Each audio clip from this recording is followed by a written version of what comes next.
नमस्कार दोस्तों। आज के वीडियो में हमारी चर्चा का विषय है जीवन में सही निर्णय कैसे लें। दोस्तों, हमें निर्णय लेने पड़ते हैं क्योंकि जब हम भ्रमित होते हैं तब हमें निर्णय लेने की आवश्यकता पड़ती है।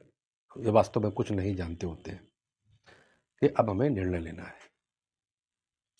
भ्रम को ऐसे समझे कि जैसे आपने जॉब के लिए अप्लाई किया और आपके पास मुंबई और चेन्नई दो जगह से जॉब के लिए ऑफर आ गया। तो अब आपको आकलन करना होगा कि मुझे मुंबई जाना है या चेन्नई। कौन सा शहर जो मेरा निवास है उससे मुझे पास पड़ेगा, कौन सा मुझे रहने में सस्ता पड़ेगा, या ऐसी कौन सी जॉब है जहाँ पे मेरी जिम्मेदारियाँ पूरी हो रही हैं, और ऐसी कौन सी जॉब है जहाँ पे मैं अपने सपनों और इच्छाओं को भी पूरा कर सकता हूँ। इसलिए हमें निर्णय लेना होगा कि मुझे मुंबई जाना है या चेन्नई। पर इसी जगह यदि आपने जॉब के लिए अप्लाई किया और आपके पास एक ही जगह से जॉब का ऑफर आया तो आपको निर्णय नहीं लेना होगा।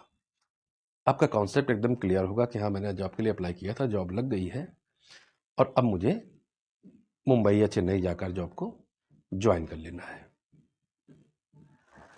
जब जब हमारे पास ऑप्शन होते हैं वहाँ पे हमें निर्णय लेने की आवश्यकता होती है, क्योंकि हमारा दिल कुछ और कह रहा होता है, दिमाग कुछ और कह रहा होता है।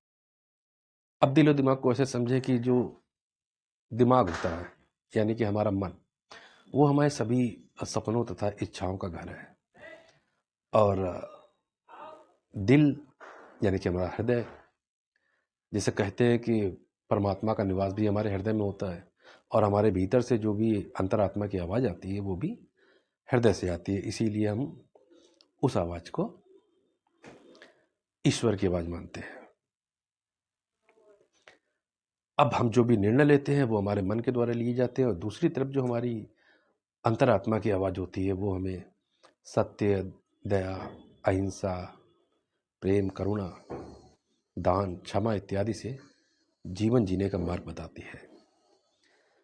लेकिन हमारे द्वारा लिए गए अत्यधिक निर्णयों में हमारा मन शामिल होता है, क्योंकि हमारे सारे सपने, इच्छाएं हैं वो पूरी होती हैं, और जब जब हमें अपनी अंतरात्मा की आवाज़ सुनाई नहीं देती तब तब हमारी अंतरात्मा की आवाज़ बहुत कम होती जाती है, और कई बार इतनी कम हो जाती है कि हमें सुनाई देना ही बंद हो जाती है।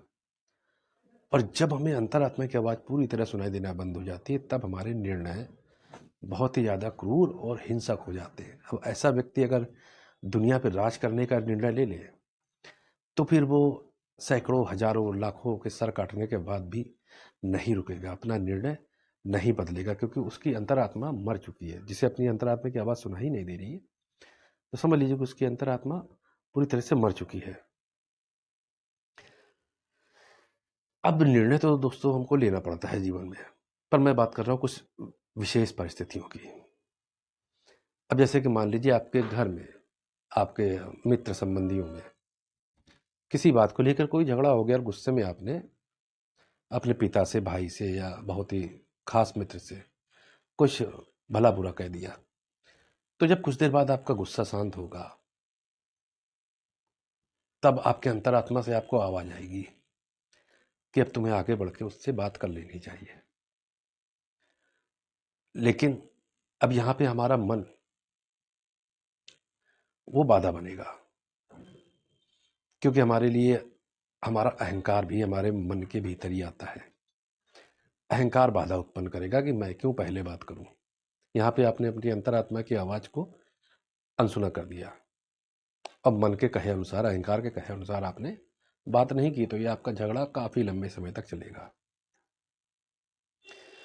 इसलिए देखिए, जो रोजमर्रा का हमारा जीवन है, क्या पहनना है, क्या खाना है, कौन सी मूवी देखनी है, किसके साथ उठना है, किसके साथ बैठना है, ये सब हमारे जीवन का हिस्सा है।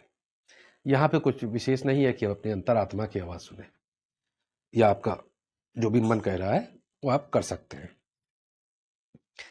पर बात जब थोड़ी कहीं गंभीर होती है, जहाँ पे वास्तव में आपको दुविधा लग रही हो कि अब मुझे क्या करना चाहिए, तो वहाँ पर हमें अपने अंतरात्मा की आवाज़ जरूर सुननी चाहिए। अंतरात्मा की आवाज़ हम सभी के पास होती है, सभी इंसानों के पास होती है।